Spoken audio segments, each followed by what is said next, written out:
نحمده ونستعينه ونستغفره ونؤمن به ونتوكل عليه ونعوذ بالله من شرور أنفسنا ومن سيئات أعمالنا من يهده الله فلا مضل له ومن يضلل فلا هادي له وأشهد أن لا إله إلا الله وحده لا شريك له وأشهد أن محمدا عبده ورسوله أرسله بالهدى ودين الحق ليظهره على الدين كله ولو كره المشركون اللهم صل على محمد وعلى آل محمد كما صليت على إبراهيم وعلى آل إبراهيم اللهم بارك على محمد وعلى آل محمد كما باركت على إبراهيم وعلى آل إبراهيم إنك حميد مجيد أما بعد فإن خير الحديث كتاب الله وخير الهدي هدي محمد صلى الله عليه وسلم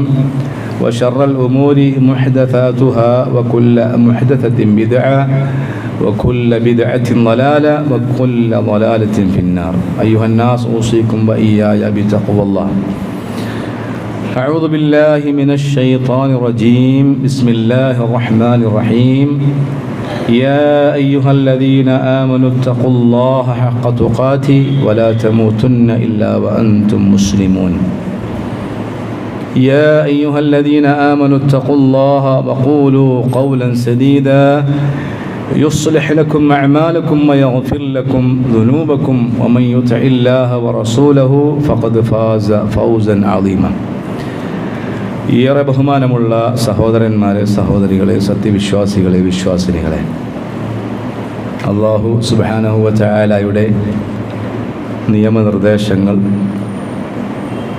ജീവിതത്തിലുടനീളം പാലിച്ച് സൂക്ഷിച്ച് അല്ലാഹു ഇഷ്ടപ്പെടുന്ന ദാസന്മാരിൽ ഉൾപ്പെടാൻ പരിശ്രമിച്ചും പ്രവർത്തിച്ചും പ്രാർത്ഥിച്ചും കഴിഞ്ഞുകൂടണമെന്ന് സ്വന്തം നഫ്സിനോടെന്ന പോലെ നിങ്ങൾ ഓരോരുത്തരോടും വസിയത്ത് ചെയ്യുകയാണ്, ഉപദേശിക്കുകയാണ്. സഹോദരന്മാരെ, നമ്മൾ ആയത്തുൽ കുർസിയുടെ ഒരു മുഖവുര ഒരാഴ്ച മുമ്പ് പറഞ്ഞു. ആയത്തുൽ കുർസിയുടെ മഹത്വം നമ്മൾ മനസ്സിലാക്കി. അതോടൊപ്പം തന്നെ അതുമായി ബന്ധപ്പെട്ട ഒന്ന് രണ്ട് ഹദീസുകൾ അത് ഗൗരവത്തിലെടുത്തിട്ടുണ്ടാകുമെന്ന് ഞാൻ പ്രതീക്ഷിക്കുകയാണ്. മിസ്റിൽ വളരെയധികം പാണ്ഡിത്യമുള്ള ഒരു മഹാനായ പണ്ഡിതനായിരുന്നു ഷെയ്ഖ് ഇബ്രാഹിം ഇസ്സത്ത് റഹ്മഹുല്ലാ.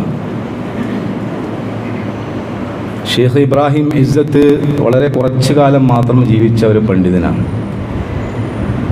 43 വയസ്സ് വരെയാണ് മാത്രം ജീവിച്ചത്. 43ാമത്തെ വയസ്സിൽ അദ്ദേഹം വഫാത്തായി. അദ്ദേഹത്തിൻ്റെ പ്രത്യേകത എന്താണെന്ന് വെച്ച് കഴിഞ്ഞാൽ അദ്ദേഹത്തിൻ്റെ ഖുതുബകളായിരുന്നു എന്നാണ്. അദ്ദേഹത്തിൻ്റെ ഖുതുബകൾ ഇപ്പോൾ പുസ്തക രൂപത്തിൽ ലഭ്യമാണ്.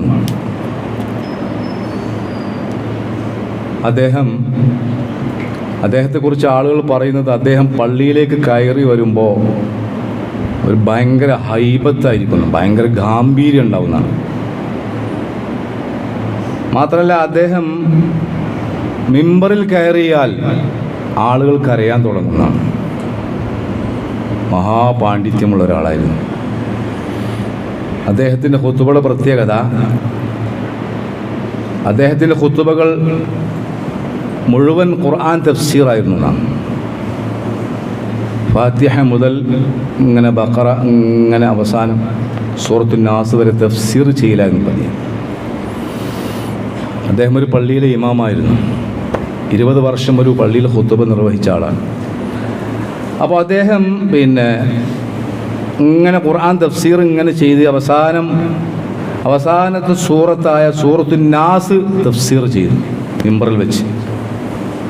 ആ സൂറത്തുൻ നാസ് പൂർത്തിയായ അന്ന് അദ്ദേഹം വഫാത്തായി. ഞാൻ ഈ സംഭവം പറഞ്ഞത് ഖുർആനുമായി അദ്ദേഹത്തിനുണ്ടായ ഒരു സുഹബത്ത്, സഹവാസം, അതാണ് അദ്ദേഹത്തെ ഈ പദവിയിൽ എത്തിച്ചേർന്നത്. ഖുതുബ കഴിഞ്ഞ ഉടനെ അദ്ദേഹം മരണപ്പെട്ടു എന്ന് പറഞ്ഞത്. അപ്പോൾ വിശ്വാസികൾ എന്ന നിലക്ക് എനിക്കും നിങ്ങൾക്കൊക്കെ ഉണ്ടായിരിക്കേണ്ടത് ഖുർആനുമായി ഒരു സഹവാസം, ഒരു സുഹബത്ത് ഉണ്ടാകണം. അതിനാണ് പലപ്പോഴും നമ്മൾ ചില ആയത്തുകളൊക്കെ തദബ്ബുർ ചെയ്യാറുള്ളത്. ഖുർആനെക്കുറിച്ച് ചിന്തിക്കാനാണ് അള്ളാഹ് പറഞ്ഞിട്ടുള്ളത്. അപ്പോൾ ആയത്തുൽ കുർസി നമ്മൾ തദബ്ബുർ ചെയ്യാൻ ആരംഭിച്ചു. അതിൻ്റെ ഏതാനും ചില കാര്യങ്ങൾ മാത്രം പറഞ്ഞു ആയത്തുൽ കുർസിയിലേക്ക് പ്രവേശിക്കുകയാണ്. നമുക്കറിയാം ഈ ആയത്ത് തുടങ്ങുന്നത് അഅ്ലമു കലിമ, ഏറ്റവും മഹത്തായ ഒരു വാചകം കൊണ്ടാണ് തുടങ്ങുന്നത്. അല്ലാഹു ലാ ഇലാഹ ഇല്ലാ ഹുവൽ ഹയ്യുൽ ഖയ്യൂം. അല്ലാഹു ഏറ്റവും മഹത്തായ, അതായത് വാക്കുകളുടെ കൂട്ടത്തിൽ ഏറ്റവും മഹത്തായ വാക്ക് അല്ലാഹ് എന്നാണ്. എന്നിട്ട് അതിനുശേഷം ലാ ഇലാഹ ഇല്ലാ ഹുവ എന്നാണ് പറയുന്നതൊക്കെ നമ്മൾ ശരിക്കും ശ്രദ്ധിക്കുക. ലാ ഇലാഹ ഇല്ലാഹു. ഇലാഹ് എന്ന് പറഞ്ഞാൽ എന്താണ്? ആരാധ്യൻ, ആരാധിക്കപ്പെടുന്നവൻ. എങ്ങനെയാണ് ഒരു ഇലാഹിനെ എങ്ങനെ ആരാധിക്കുക? ഹുബ്ബ് കൊണ്ടായിരിക്കണം, സ്നേഹം കൊണ്ട്, ആരും നിർബന്ധിച്ചിട്ടാകരുത്. നമ്മൾ ഒരു ഇലാഹിനെ ആരാധിക്കുന്നുണ്ടെങ്കിൽ ആ ഇലാഹിനോടുള്ള ഹുബ്ബ് കൊണ്ടാണ്, നിർബന്ധിച്ചിട്ടല്ല. നോക്കൂ, അള്ളാഹുവിനല്ലാതെ മറ്റാർക്കും ഈ വിശേഷണം ചേരൂല. ഏത്? ഇലാഹ്. നമുക്കറിയാം ഭൂമിയിൽ ഒരുപാട് വസ്തുക്കളെ ഇലാഹുകളാക്കുന്ന മനുഷ്യന്മാരാണ്, ആരാധ്യരാക്കുന്ന. അത് ആകാശത്തുണ്ട്. പക്ഷെ അവക്കൊന്നും ഇലാഹാകാനുള്ള അർഹതല്ല. ഞാനിത് പറയുന്നതല്ലോ, ഈ ലാ ഇലാഹ ഇല്ലല്ലാഹ് എന്നുള്ള വാക്ക് വല്ലാത്തൊരു വാക്കാണ്. നമുക്കത് അത്ര ഗൗരവത്തിൽ എടുത്തൊന്നും അറിയില്ല. അത് ശരിക്കും നമുക്ക് ലാ ഇലാഹ ഇല്ല. മഹാനായ ഷെയ്ഖ് ഉസൈമീൻ റഹ്മത്തുള്ളാഹി തആല, അദ്ദേഹത്തിൻ്റെ ഉസ്താദ് ഒരുപാട് കാലം, വർഷങ്ങളോളം അവരെ പഠിപ്പിച്ചത് ലാ ഇലാഹ ഇല്ലല്ലാഹ് എന്നാണ്. കാരണം എന്താ? അടിസ്ഥാനം ഇതാണ്. ഈ ലാ ഇലാഹ ഇല്ലല്ലാഹ് ശരിയാകാതെ നമ്മൾ എന്ത് ചെയ്തിട്ടും കാര്യമില്ല. ഒരു 4 ദിവസം മുമ്പ് എൻ്റെ നാട്ടിൽ നിന്ന് കുറച്ച് ആളുകൾ ഒരു സിയാറത്ത് പോയി. സിയാറത്ത്. അപ്പോൾ ആ പോകുന്നതിൻ്റെ 2 ദിവസം മുമ്പ് ഒരു സുഹൃത്ത് ഇങ്ങനെ കടയിൽ നിന്നിട്ട് ഇങ്ങനെ വോയിസ് കേൾക്കുന്നുണ്ട്. അപ്പോൾ ഞാൻ ചോദിച്ചു, എന്താണ്? ഒന്നല്ല, ഞങ്ങളൊരു സിയാറത്ത് പോകുന്നുണ്ട്. അപ്പോൾ ഞാൻ ചോദിച്ചു, മക്കത്തേക്കാണോ? അല്ല, മക്കത്തേക്കല്ല, ഭീമാ പള്ളി, അങ്ങനെ കുറേ ജാറങ്ങൾ. അയാൾ ഒരു എക്സ് ഗൾഫാണ്, ഒരുപാട് കാലം വിദേശത്തു നിന്നാണ്. അപ്പോൾ ഞാൻ ചോദിച്ചു, അപ്പോൾ ഞാനൊരു ഹദീസ് പറഞ്ഞു, ലാ തുഷദ്ദു റിഹാലു ഇല്ലാ ഇലാ സലാസത്തി മസാജിദ്. ഞാൻ അതിൻ്റെ അറബി അല്ല മലയാളം പറഞ്ഞു കൊടുത്തു. അതായത് 3 പുണ്യം ആഗ്രഹിച്ചുകൊണ്ട് 3 പള്ളികളിലേക്കല്ലാതെ തീർത്ഥാടനം പോകാൻ പാടില്ല എന്നാണ് റസൂൽ പറഞ്ഞത്. അല്ലി അതൊക്കെ നിങ്ങൾ ആശയം നോക്കൂ, എന്ത് ഗൗരവമുള്ള വാക്കാണത്. കാരണം സ്വഹീഹായ ഹദീസാണ്, ആർക്കും അഭിപ്രായ വ്യത്യാസമില്ലാത്ത ഹദീസാണ്. എന്തെങ്കിലും പുണ്യം കിട്ടുമെന്ന് ആഗ്രഹിച്ചുകൊണ്ട് 3 പള്ളികളിലേക്കല്ലാതെ തീർത്ഥാടനം പോകാൻ പാടില്ല. ഖബർ സിയാറത്ത് വേണം. സഹോദരന്മാരെ, ഖബർ സിയാറത്ത് പ്രബലമായ സുന്നത്താണ്. അപ്പോൾ ഈ ഹദീസിൻ്റെ മലയാളത്തിലുള്ള ആശയം ഞാൻ സഹോദരനോട് പറഞ്ഞപ്പോൾ അല്ലി വലിയത്. അപ്പം അതാ വിഷയം, ഭയങ്കര ഗൗരവമുള്ള. അപ്പോൾ ഈ ലാ ഇലാഹ ഇല്ലല്ലാഹ് മനസ്സിലാക്കാനിട്ടാണ്. അല്ലെങ്കിൽ ഭീമാ പള്ളി ബീബിനെ എന്തിനാ പോയി സന്ദർശിക്കുന്നത്? സ്വന്തം വാപ്പയുടെ ഖബറില്ലേ? അപ്പോൾ അതാണ് വലിയ വിഷയമാണ്. അപ്പോൾ ലാ ഇലാഹ ഇല്ലല്ലാഹ് അടിസ്ഥാനം അതാണ് അല്ലാഹു സുബ്ഹാനഹു വ തആല മനുഷ്യന്മാരെ മുഴുവൻ വിളിച്ച് പറഞ്ഞു, യാ അയ്യുഹന്നാസു ഉഅ്ബുദു റബ്ബക്കും അല്ലദീ ഖലഖക്കും. മുസ്ലിങ്ങളെന്ന് വിളിച്ചിട്ടല്ല, ജനങ്ങളെന്നാ. നിങ്ങളെ സൃഷ്ടിച്ച റബ്ബിനെയാണ് ആരാധിക്കേണ്ടത്. ആ റബ്ബിനാണ് ഇബാദത്ത് ചെയ്യേണ്ടത്. ذلك بأن الله هو الحق وأن ما يدعون من دونه هو الباطل. വളരെ കൃത്യമാണ് അല്ലാഹു, വളരെ കൃത്യമായിട്ട് പറയുന്നത്. ذلك بأن الله هو الحق. അല്ലാഹു മാത്രമാണ് ഹക്ക്. وأن ما يدعون من دونه هو الباطل. അല്ലാഹു അല്ലാതെ നിങ്ങൾ ആരോടൊക്കെ ദുആ ചെയ്ത് കൊണ്ടിരിക്കുന്നു അതൊക്കെ ബാത്തിലാണ്. ഇത് ഞാനല്ല പറഞ്ഞത്, അല്ലാഹ് പറഞ്ഞതാ. നമുക്കറിയാം ഹക്കിൻ്റെ നേരെ വിപരീതമാണ് ബാത്തിൽ. ബാത്തിൽ എന്ന് പറഞ്ഞാൽ ഒരു അടിസ്ഥാനമില്ലാത്ത അർത്ഥശൂന്യമായതാണ്. അർത്ഥവത്തായത് അള്ളാഹ് മാത്രമാണ്. അപ്പോൾ ലാ ഇലാഹ എന്ന് പറഞ്ഞാൽ ഇലാഹേ ഇല്ല എന്നതിൻ്റെ അർത്ഥം. നമ്മൾ ഈ ആയത്തുൽ കുർസി ഇങ്ങനെ ഓതി പോവുകയാണ്. ഇലാഹേ ഇല്ല, എല്ലാറ്റിനെയും അള്ളാഹ് നിഷേധിക്കണം. അവിടെ ഇലാഹാണ് എന്ന് സങ്കല്പിക്കുന്ന എല്ലാ ആരാധ്യന്മാരും ഇപ്പം നമ്മുടെ നാട്ടിലൊക്കെ കല്ല്, കരട്, മൂർഖൻ പാമ്പ് മുതൽ മുള്ളുമുരട് അങ്ങനെ ഉണ്ടല്ലോ, ഇതൊക്കെ ആരാധിക്കണം. അപ്പോൾ എല്ലാ ഇലാഹുകളെയും അള്ളാഹാണ് നിഷേധിച്ചത്. ഇല്ലാഹു അവനല്ലാതെ. ശരിക്കും മനസ്സിലാക്കണം, മനസ്സിലാക്കി രക്ഷപ്പെടുള്ളൂ. രക്ഷപ്പെടുമെന്ന് പറഞ്ഞാൽ പരലോകത്തിൽ രക്ഷപ്പെടുള്ളൂ. ലാ മഅബൂദ ഇല്ലാ, ലാ മഅബൂദ ബിഹഖിൻ ഇല്ലല്ലാഹ്. അതായത് യഥാർത്ഥത്തിൽ ഇബാദത്ത് ചെയ്യപ്പെടാൻ അർഹനായി അല്ലാഹു അല്ലാതെ മറ്റാരുമില്ല. ഇത് അടിയുറച്ച വിശ്വാസമാണ്. ഇത് വരുമ്പോഴാണ് യഥാർത്ഥത്തിൽ അള്ളാഹുവിനോട് ഹുബ്ബ് ഉണ്ടാകുക. അപ്പോഴാണ് നമ്മുടെ ഇബാദത്തായി മാറുക. അപ്പോഴാണ് യഥാർത്ഥത്തിൽ നമുക്ക് പടച്ച റബ്ബിനെ കാണാനുള്ള പൂതി ഉണ്ടാകുക. സഹോദരന്മാരെ, നമ്മൾ ശ്രദ്ധിക്കേണ്ടത് നമ്മുടെ അമലുകൾ ഒരിക്കലും പ്രസിദ്ധിക്ക് വേണ്ടിയാകരുത്. പ്രശസ്തി കിട്ടാൻ വേണ്ടി നമ്മൾ അമൽ ചെയ്യരുത്. അല്ലെങ്കിൽ ആരെങ്കിലും നമ്മളെ പുകഴ്ത്താൻ വേണ്ടിയാകരുത്. ഇതൊക്കെ നമ്മൾ ചെയ്താൽ എന്തറിയോ, ഇതൊക്കെ ലാ ഇലാഹ ഇല്ലല്ലാഹ് എതിരാണ്. ഇന്നമാ നുത്ഇമുകും ലിവജ്ഹില്ലാഹ് ലാ നുരീദു മിൻകും ജസാഅൻ വലാ ശുക്ര. വളരെ കൃത്യമാണ്. അതായത് ഞങ്ങൾ നിങ്ങൾക്ക് ഭക്ഷണം തരുന്നത് അള്ളാഹുവിൻ്റെ പ്രീതി മാത്രം ആഗ്രഹിച്ചാണ്. ലാ നുരീദു മിൻകും ജസാഅൻ വലാ ശുക്ര. നിങ്ങൾ ഒരു താങ്ക്സോ ഒന്നും ഞങ്ങൾക്ക് ആവശ്യമില്ല. സാധാരണ നമ്മളൊക്കെ പറയുന്നത് ഉണ്ട ചോറ് നന്ദിയില്ലാത്തവനവന്. അതെ, നമ്മൾ ആർക്കൊരു സഹായം ചെയ്താലും അങ്ങനെ പറയാം. പക്ഷെ ഇവിടെ സ്വർഗാവകാശികളുടെ ഗുണവിശേഷങ്ങൾ പറയുന്നത് ഭക്ഷണം കൊടുത്തിട്ടുണ്ടെങ്കിൽ അതെന്താണ്? പടച്ച റബ്ബിന് വജ്ഹ് മാത്രം. അതാണ് സഹോദരന്മാരെ ലാ ഇലാഹ. ദുനിയാവിൽ നമ്മൾ ചെയ്യുന്ന അമലുകൾ ഈ ലാ ഇലാഹ ഇല്ലല്ലാഹ്, ഈ ലാ ഇലാഹയിലേക്ക് മാറണം. അള്ളാഹുവിന് തൃപ്തി കിട്ടാൻ വേണ്ടിയായിരിക്കണം നമ്മൾ ജനങ്ങളെ സഹായിക്കുന്നത്. അതോടൊപ്പം തന്നെ ജനങ്ങളോട് കരുണ കാണിക്കുന്നത്, ജനങ്ങളുടെ ആവശ്യം നിർവഹിച്ച് കിട്ടുന്ന പടച്ച റബ്ബിൻ്റെ തൃപ്തി മാത്രം. അതാണ് ലാ ഇലാഹ ഇല്ലാഹു. എല്ലാം അങ്ങനെയാണ്. എല്ലാം അങ്ങനെ. ഖുൽ ഇന്ന സ്വലാത്തി വനുസുഖി വമഹ്യായ വമമാതി ലില്ലാഹി റബ്ബിൽ ആലമീൻ. വളരെ കൃത്യമാണ്. നീ പറയണം, എൻ്റെ നമസ്കാരം, എൻ്റെ ബലിയടക്കമുള്ള ആരാധനാകർമ്മങ്ങൾ, എൻ്റെ ജീവിതം, എൻ്റെ മരണം ഒക്കെ ലില്ലാ.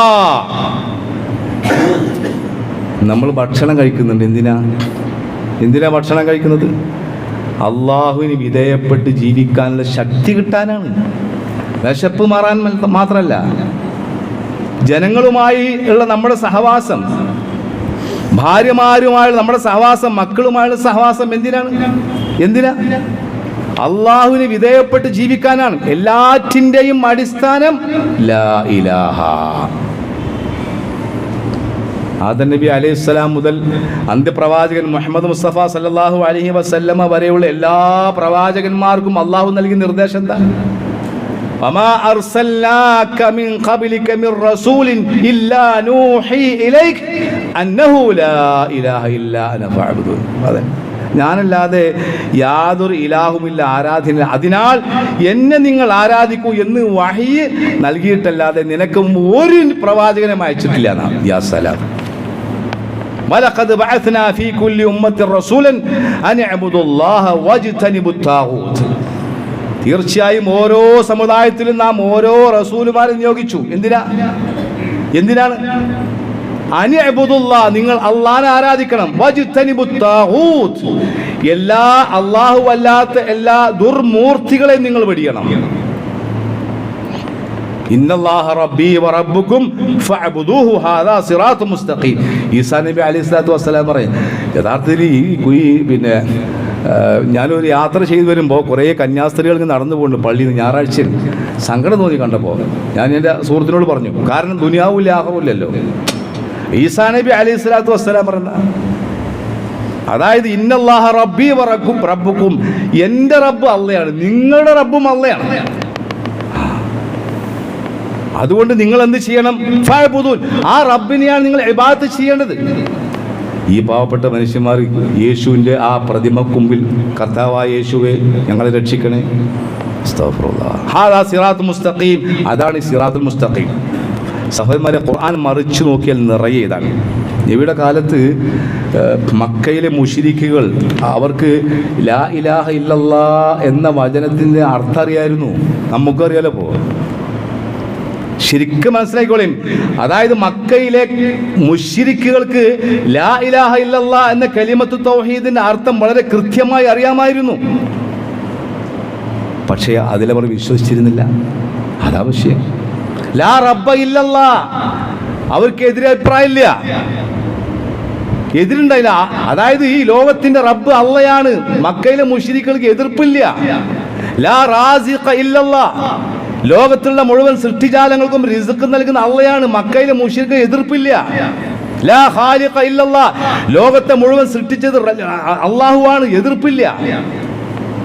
പക്ഷേ എതിർപ്പ് എവിടെ? ലാ ഇലാഹ ഇല്ലല്ലാഹ്. അള്ളാഹ് പറഞ്ഞു, ഖുൽ മൻ റബ്ബുസ് സമാവാതി സബ്അ വറബ്ബുൽ അർശിൽ അളീം ലയഖൂലുന്നല്ലാഹ് സയഖൂലുന്നല്ലാഹ്. നീ ചോദിച്ചു നോക്ക്.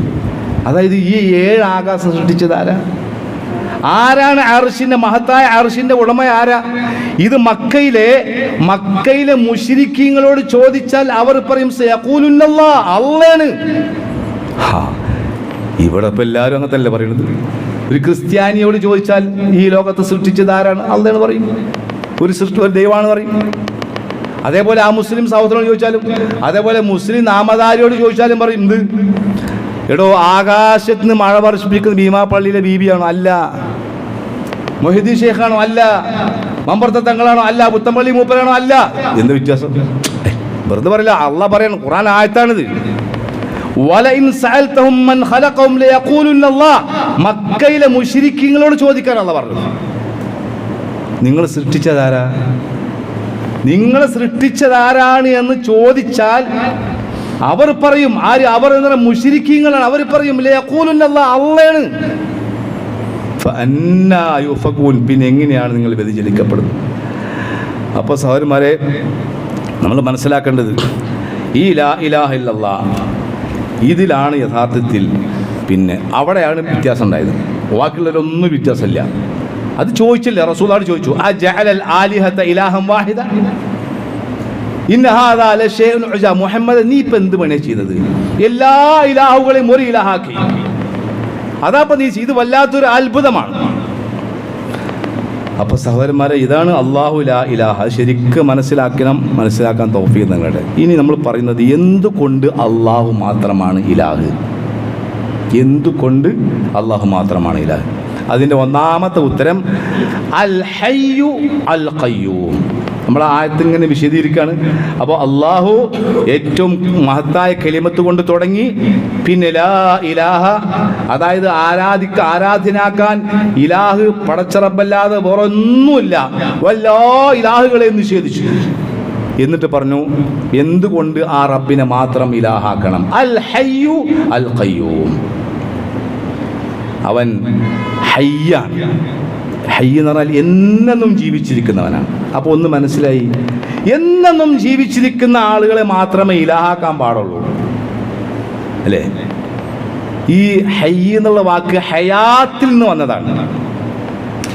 ഈ അൽ ഹയ്യ് അൽ ഖയ്യൂം എന്ന 2 നാമങ്ങൾ ഒന്നിച്ച് ധാരാളം ഖുർആൻ ആയത്തുകളിലൂടെയും അതുപോലെ ഹദീസിലൂടെയും കാണാം. അപ്പോൾ ഹയ്യും ഖയ്യൂമായി ബന്ധപ്പെട്ടതാണ്. ഈ ഹയ്യും ഖയ്യൂം എന്നാണ് കമാലു സിഫാത്തി ദാത്തി എന്നാണ്, അള്ളാഹുവിൻ്റെ സത്തയുടെ വിശേഷണങ്ങളാണ്. അപ്പോൾ അള്ളാഹുവാണ് ഹയ്യ്, അള്ളാഹുവാണ് ഖയ്യ്. അതുകൊണ്ട് ആ റബ്ബിനെ ഇബാദത്ത് ചെയ്യുന്നു. അതിൽ ന്യൂനതയില്ല, ഇല്ലായ്മ എന്ന് ഒന്നില്ല. കാരണം എല്ലാം നശിക്കും, എല്ലാം നശിക്കും. കുല്ലുമൻ അലൈഹാ ഫാൻ വയബ്ഖാ വജ്ഹു റബ്ബിക ദുൽ ജലാലി വൽ ഇക്റാം. എല്ലാം നശിക്കും. അപ്പോൾ നശിക്കുന്നവൻ എന്താക്കാൻ പറ്റില്ല? ഇലാഹാൻ പറ്റില്ല. അപ്പോൾ നമ്മൾ മനസ്സിലാക്കേണ്ട സഹോദരന്മാരെ, ഇപ്പോൾ അൽ ഹയ്യു അൽ ഖയ്യൂം എന്നിവരെ എത്തിയിട്ടുള്ളൂ. ഇത് കൃത്യമായി നമ്മുടെ മനസ്സിൽ ബോധം ഉണ്ടാകണം. ഞാൻ പറഞ്ഞല്ലോ, യഥാർത്ഥത്തിൽ ഈ ലാ ഇലാഹ ഇല്ലല്ലാ എന്ന കലിമത്ത് തൗഹീദിൻ്റെ അർത്ഥവും ആശയവും അതിൻ്റെ പൊരുളും അറിയാത്തതിൻ്റെ പേരിലാണ് ഒരുപാട് ആളുകൾ ശിർക്കിലേക്ക് കൂപ്പുകുത്തുന്നത്. അതുകൊണ്ടാണ് ശ്രദ്ധിക്കണം, ഇത് ശരിക്കും മനസ്സിലാക്കണം. ഇത് നമ്മൾ മനസ്സിലാക്കിയാൽ എല്ലാ പ്രയാസങ്ങളിൽ നിന്നും നമുക്ക് ഒരു അത്താണി ഉണ്ട് എന്ന് ബോധ്യപ്പെടും. അപ്പോൾ അള്ളാഹിൻ്റെ പേര് ഹയ്യ ഖയ്യൂം. ഖയ്യ് എന്ന് പറഞ്ഞാൽ ഖിയാമ് എന്നതിൽ നിന്നാണ്, എന്നും നിലനിൽക്കുന്നവനാണ്. അള്ളാഹു സൃഷ്ടിജാലങ്ങൾ സൃഷ്ടിക്കുക മാത്രമല്ല, അതിനെ എങ്ങനെയൊക്കെയാണ് നിയന്ത്രിക്കേണ്ടത് കൃത്യമായി നിയന്ത്രിച്ചുകൊണ്ടിരിക്കുന്നവനാണ്. ആ ഹയ്യും ഖയ്യുമായ റബ്ബ് മാത്രമാണ് ഇലാഹ് എന്നുള്ള ഒരു ബോധം നമ്മുടെ മനസ്സിലുണ്ടാകണം. നമുക്കെല്ലാവർക്കും അറിയാലോ, ഈ അടിസ്ഥാനം ഇത് ശരിയായാലേ എന്താണ് തൗഹീദ് ശരിയാവുള്ളൂ. നോക്കൂ, ഇപ്പോൾ അടുത്ത ദിവസം ഒരു ആഴ്ചക്ക് മുമ്പ് സൗദി അറേബ്യയിലെ ഏറ്റവും വലിയ മഹാനായ പണ്ഡിതൻ അല്ലേ ആലു ഷേഖ് മരണപ്പെട്ടു പോയി. അദ്ദേഹത്തിൻ്റെ പ്രസംഗം കേട്ടാൽ വളരെ കൃത്യമായി ഉച്ചസ്ഥരം അദ്ദേഹം ജനങ്ങളോട് പറയും തൗഹീദാണ്. അദ്ദേഹത്തിൻ്റെ ഒരു ക്ലാസ്സിൽ ഒരിക്കലും ഇരിക്കാൻ ഒരു ഭാഗ്യം കിട്ടിയിട്ടുണ്ട്. അത്രക്കും വളരെ രണ്ട് കണ്ണും കാണൂല. അപ്പോൾ ഇതാണ് ജനങ്ങളോട് ആദ്യമായി പറയേണ്ടത്. ഇതിൽ അടി ഉറച്ച് നിന്നാലേ മറ്റുള്ള കർമ്മങ്ങളൊക്കെ ശരിയാവുള്ളൂ. അതുകൊണ്ട് സഹോദരന്മാരെ, ഇൻഷാ അല്ലാഹ് ഇനി അതുമായി ബന്ധപ്പെട്ട് ആ ആയത്തിൻ്റെ ബാക്കി വിശദീകരിക്കാം. ഏതായിരുന്നാലും നമ്മുടെ എല്ലാ അമലുകളും പടച്ച റബ്ബിന് മാത്രമാകണം.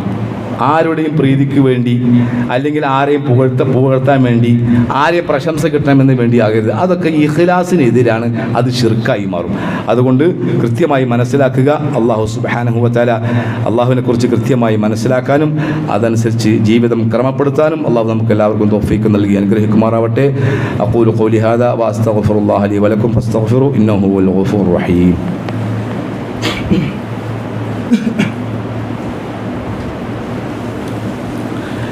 അൽഹംദുലില്ലാഹി വസ്സലാത്തു വസ്സലാമു അലാ സയ്യിദുൽ മുർസലീൻ വഅലാ ആലിഹി വസ്സഹബിഹി അജ്മഈൻ. അമ്മാ ബഅദ്. അയ്യുഹന്നാസ് ഊസികും സാനിയം ബിത്തഖ്വല്ലാഹ്. ഒരിക്കൽ കൂടി അള്ളാഹുവിൻ്റെ നിയമങ്ങളും നിർദ്ദേശങ്ങളും പാലിച്ച് ജീവിക്കണമെന്ന് എന്നെ നിങ്ങളെയും ഉണർത്തുകയാണ് വസിയത്ത് ചെയ്യുക. സഹോദരന്മാരെ, ഇന്ന് നമ്മുടെ സാമൂഹ്യക്ഷേമ വകുപ്പ് കലക്ഷൻ ഉള്ള ദിവസമാണ്. ഈ കലക്ഷൻ എന്ന് പറയുമ്പോൾ ആരെയും പ്രയാസപ്പെടുത്താൻ വേണ്ടിയിട്ടല്ല. അപ്പോൾ ഇന്നലെ നമ്മളെ ഒരു സുഹൃത്തിൻ്റെ ഇളയച്ചൻ, അദ്ദേഹം മരണപ്പെട്ടു. അല്ലാഹു സുബ്ഹാനഹു വ തആല അദ്ദേഹത്തിന് മഗ്ഫിറത്തും റഹ്മത്തും നൽകി അനുഗ്രഹിക്കുമാറാവട്ടെ. അദ്ദേഹത്തിൻ്റെ ഖബർ അല്ലാഹു സ്വർഗ്ഗത്തോപ്പാക്കി മാറ്റുമാറാവട്ടെ. അപ്പോൾ ഞാൻ അറിഞ്ഞത് അദ്ദേഹം മഞ്ഞപ്പിത്തം ബാധിച്ചു, പിന്നെ കിഡ്നിക്ക് വന്നു, കിഡ്നി രണ്ടും പോയി. ഇപ്പോൾ ഒരുപാട് സ്ഥലങ്ങളിൽ ഡയാലിസിസ് സെൻ്ററുകളാണ്, കിഡ്നി നശിച്ചു പോകും. അപ്പോൾ ഞാൻ അറിയുന്ന ഒരു സുഹൃത്ത് 43 വയസ്സ്, അവൻ കിഡ്നി മാറ്റിവെച്ച് ഭാര്യ കിഡ്നി കൊടുത്തു. ഇങ്ങനെ ഒരുപാട് രോഗികളുണ്ട്. നോക്കൂ, യഥാർത്ഥത്തിൽ സാമ്പത്തികമായി കഴിവില്ലാത്തവനെ സംബന്ധിച്ചിടത്തോളം വലിയ പ്രയാസമാണ്. അതോടൊപ്പം തന്നെ നമ്മുടെ പള്ളിയിലെ സ്ഥിരം ശ്രോതാവായിരുന്ന നമ്മുടെ സുഹൃത്ത് ഇന്നിപ്പോൾ EMS അഡ്മിറ്റാണ്. അപ്പോൾ അദ്ദേഹത്തിൻ്റെ പത്നി പറഞ്ഞ് പ്രത്യേകം പ്രാർത്ഥിക്കണം, നാളെ ആൻജിയോഗ്രാം ഉണ്ട്, അതില്ലാതെ രക്ഷപ്പെടണം. ഇങ്ങനെ ഒരുപാട് കാര്യങ്ങൾ അല്ലാഹു അദ്ദേഹത്തിൻ്റെ അസുഖം പെട്ടെന്ന് ശിഫ നൽകി അനുഗ്രഹിക്കുമാറാവട്ടെ. ഇങ്ങനെ ഒരുപാട് രോഗത്തിന് മല്ലിടുന്ന ആളുകളുണ്ട്. സഹോദരന്മാരെ, നമ്മൾ മനസ്സിലാക്കേണ്ടത് വെച്ചാൽ നമ്മൾ മാസത്തിൽ 2 ദിവസമാണ് പിരിക്കുന്നത്. ഒന്ന് പള്ളി, ഈ പള്ളിയിലേക്കല്ല മറ്റുള്ള പല സ്ഥലങ്ങളിലേക്കും പള്ളി ഫണ്ടാണ്. ഞാൻ വീണ്ടും ഓർമ്മിക്കണം, നിങ്ങൾക്ക് പ്രയാസം ഉണ്ടാകരുത്, കാരണം ബുദ്ധിമുട്ടിക്കാൻ വേണ്ടിയിട്ടല്ല. പിന്നെ ഇതുപോലെയുള്ള രോഗികൾക്കാണ് നമ്മൾ ഈ കൊടുക്കുന്നത്. നമ്മൾ ചിലപ്പോൾ 10 രൂപയാണെങ്കിലും അത് ഇഖ്ലാസോട് കൂടെ കൊടുത്തു കഴിഞ്ഞാൽ അത് 10,000-ൻ്റെ മേനി ഉണ്ടാവും. നമ്മൾ കാരണം ഒരു രോഗിയുടെ ഒരു സമയത്തെ വേദന ശമിപ്പിക്കാൻ കഴിയുമെങ്കിൽ നിങ്ങൾ ആലോചിച്ച് നോക്കൂ, മാരാരോഗങ്ങൾ വർദ്ധിച്ചു കൊണ്ടിരിക്കുകയാണ്. അപ്പോൾ അതുകൊണ്ട് നമ്മളെല്ലാവരും പ്രാർത്ഥിക്കണം ഇത്തരം രോഗങ്ങളെ തൊട്ട്. കാരണം നമുക്ക് നമ്മുടെ അത്രയ്ക്ക് ഈമാൻ നമുക്കില്ല. പക്ഷെ ഒരു കാര്യം നമുക്ക് ഉറപ്പാണ്, നമ്മൾ മരിക്കുമെന്ന് നമുക്ക് ഉറപ്പാണ്, അല്ലേ? അതിനെക്കുറിച്ച് ആരും ബേജാറാകരുത്. പക്ഷെ നമ്മൾ ബേജാറാകണ്ടെന്നറിയോ, നമ്മളിപ്പോൾ ചർച്ച ചെയ്തുകൊണ്ടിരിക്കുന്ന ആ ആയത്ത്, അത് പടച്ചറബിനെ കുറിച്ച് ആരാണ് അള്ളാഹ് ശരിക്കും മനസ്സിലാക്കി തരാൻ?